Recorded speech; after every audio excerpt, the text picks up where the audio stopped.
আসসালামু এভরিওয়ান। এই দিনটা ছিল আমার জন্য খুবই ইম্পর্টেন্ট একটা দিন, কারণ আমার অনেক বড় একটা প্রোগ্রাম হচ্ছে। এর জন্য খুবই সুন্দর করে সেজে গুজে ঢাকা বিশ্ববিদ্যালয়ের উদ্দেশ্যে যাচ্ছিলাম সিএনজিতে।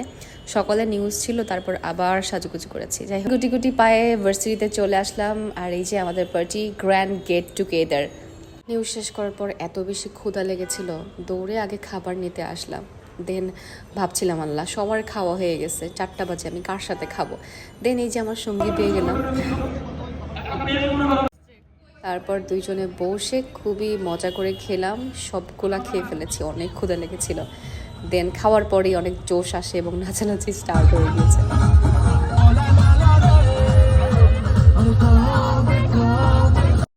গান শুনলেই আমাদের সবার মাথা খারাপ হয়ে যায়, এর জন্য সবাই মিলে উড়াধুরা নাচ শুরু করলাম। খুবই মজা লাগছিল, এতদিন পর ভার্সিটি সবার সাথে আবার দেখা হচ্ছে, খুবই নাচা গানা সবকিছু হচ্ছে।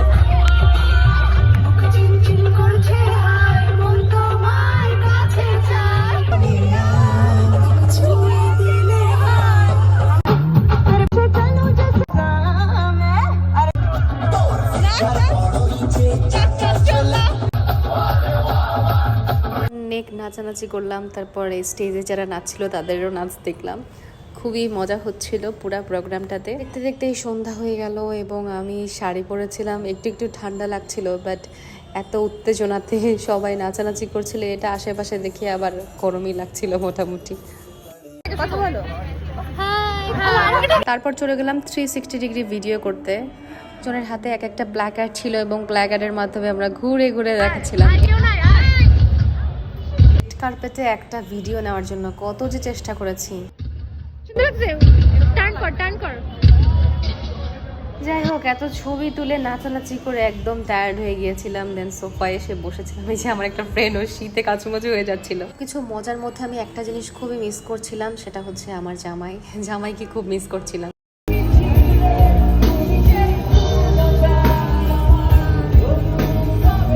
এটা হচ্ছে আমার একটা ফ্রেন্ড, ও গান গিয়েছিল, খুবই সুন্দর গান গায়।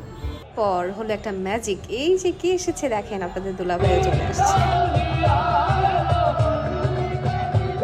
করে আমার জামাই চলে আসছে আমাকে সারপ্রাইজ দিতে। আসলে জামাই হচ্ছে আমার বেস্ট ফ্রেন্ড, এর থেকে বেস্ট ফ্রেন্ড মনে হয় না দুনিয়াতে আর আছে। কোনো জায়গায় যাওয়ার পরে আমি জামাইকে খুব মিস করি, কারণ ওনা থাকলে আমার কাছে কেন জানি আনকমফোর্টেবল ফিল হয় সব জায়গায়। আসলে অনেক রাত হয়ে গিয়েছিল, এর জন্য ও আমাকে নিতে আসছিল, কারণ একা একা বাসায় যেতে হবে। আমার বেস্ট ফ্রেন্ড থাকলে আমার সবকিছু অনেক আলোকিত হয়ে যায়।